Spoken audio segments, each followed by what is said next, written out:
Hi everybody, welcome in Salon Contemporary. I thought we will keep speech in English because we have foreign guests as well, so it will be very nice. So welcome.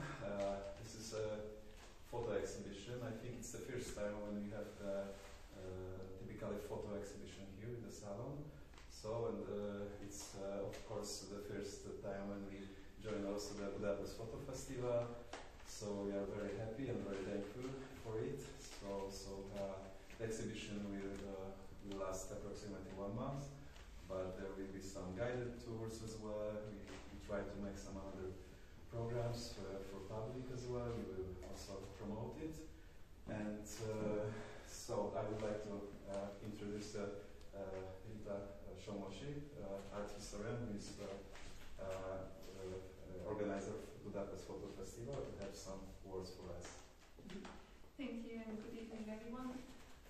When we founded Budapest Photo Festival in 2017, our aim was to show and promote Hungarian and international photography, different fields of photography, international, Hungarian, and different generations.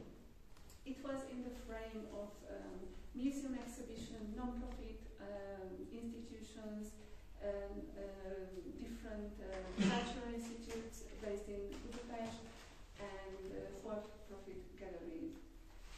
But there is one special type of exhibition that are double curated, let's say, and these are the exhibitions of private collections. Since 2017, we had very prestigious private collections exhibitions in our program, starting with the Szöllősi Nagy collection and Hetény Gonda collection and so on. And it's very interesting for us to see a different point of view. A special curator, I mean, as a collector, you have a different point of view, and it's very interesting to see another approach. As Thomas mentioned, this is a first time that we have an exhibition in Art Salon Contemporary, and we are very happy that you decided to join our program. And as far as I know, this is also the coming out of a new collection, photography collection. So we are very happy to have this in our program. So thank you. And enjoy the show. Thank you. And now about these unique pieces. There are a lot of artists, photographers who have works in this exhibition. But about these details and everything, will be William say some words. Who is also art historian, and we have a speech on it. So. Yes, good evening ladies and gentlemen, and a very warm welcome from Art Salon Contemporary. First, thank you Laudát for Budapest Photo Festival. Thank you for including us in the official program. The second obviously goes to Thomas and Viola for hosting the event and the chamber exhibition. And last but not least, the third one goes to the audience, because it's so rare to see people being interested in analog photography nowadays. And I would like to start because I prepared a bit of a short text. Where should I start? Outlandish. Why outlandish? Well, speaking from the art historian's point of view, this was the last verse standing when I finished the handpicking from the collection. And after the first round of selection, I have to do another one, and even one more, because the collection had a crazy amount of pictures. It is a sugar field, a complete candy shop for photography lovers. So I had to filter and filter. It was like a slow distillation, but upwards. This is a very old word, strictly connoisseur approach, when you close compare qualities, make them face off next to each other, when you simply just have to read out, decipher or evaluate the subprimes of the qualities. Because even the most outstanding, I will show you later, even the most outstanding masterpieces have their own subprimes of quality, their own indexes, let's say, of character, which make them comparable to something else. What you can witness on the walls are the results of this process. These lots by their own all were capable to elevate beyond a certain level. And this is where it gets outlandish. But true quality works in this way. It performs itself beyond context. Suddenly not the info, not the fine print, but the sheer event, the experience itself we feel in front of each work gets more important. They are able to leave the context of local. It is a very fine turning point. Only true quality can make it happen. An elevation from local into something beyond borders, something international, even global, if given works' qualities are strong enough.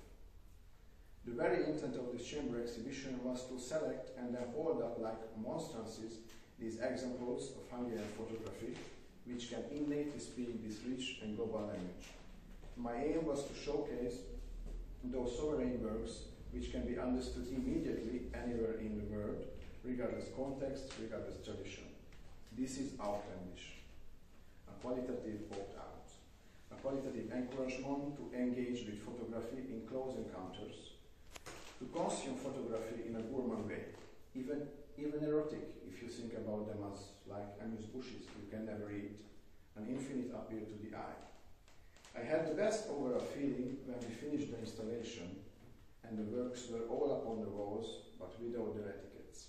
White walls, white frames, white passepartouts, and that pure frankness only photography can articulate in black and white. I think it is not necessary at all to know all the references around the given work to truly experience its art, its artistic performance known as quality. Facing outlandish quality, you do not even know the title. Ladies and gentlemen, since we are quite an intimate venue, I think I can give you a short guided tour for the most interesting pieces, if you wish. Yes, of course. Okay. I would like to start with, sorry, that middle one. And we will go in order later. So when we started to advertise the event itself on Facebook, I made a triptych, and this was the right side image, and it was compared with two other ones from the wider context. It's coming from the 1960s, exactly from 1969, and this was a very, very special era of iconization, I would call, and two absolutely big ticket names joined the conversation from the other side of the Atlantic, namely Andy Warhol and VG, also known as Arthur Felic, who was a very accomplished street style photographer. And in the 1960s, they were all fascinated by Marilyn Monroe. They all had to somehow manipulate her in different pictorial ways, and Warhol chose to double Marilyn in 1962, while VG, the street photographer, chose to distort the same Marilyn Monroe face. And apparently no ocean is wide enough to our photographer, and Afsat Mari Kirai, who did this very same conceptual approach and chose a blonde model. I think, as my research went, I managed to find out that she was called Agnes, and he transformed it to a single timeless antique, I would say, deity, without even revealing for the very first look her, I would put her, the identity exactly. So this is a highly standout example from the 60s. Just only 9 years differentiation from Warhol and VG. The next one would be on another wall.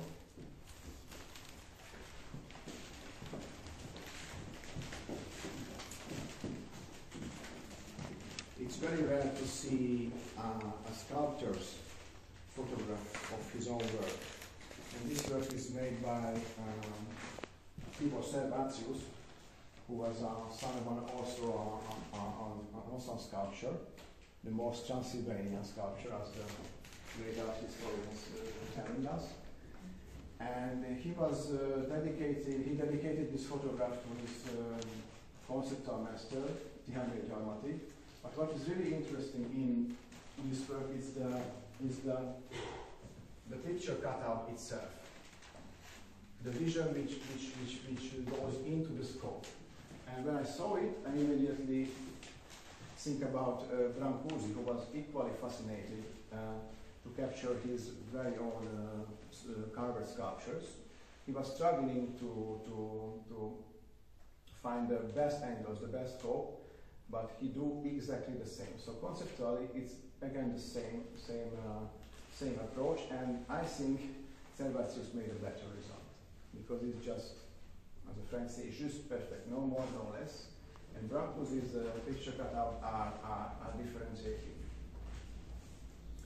I would suggest to go to the smaller room, which is dedicated to the biggest tradition of Hungarian collecting, the abstract geometric one. And we wanted to this one.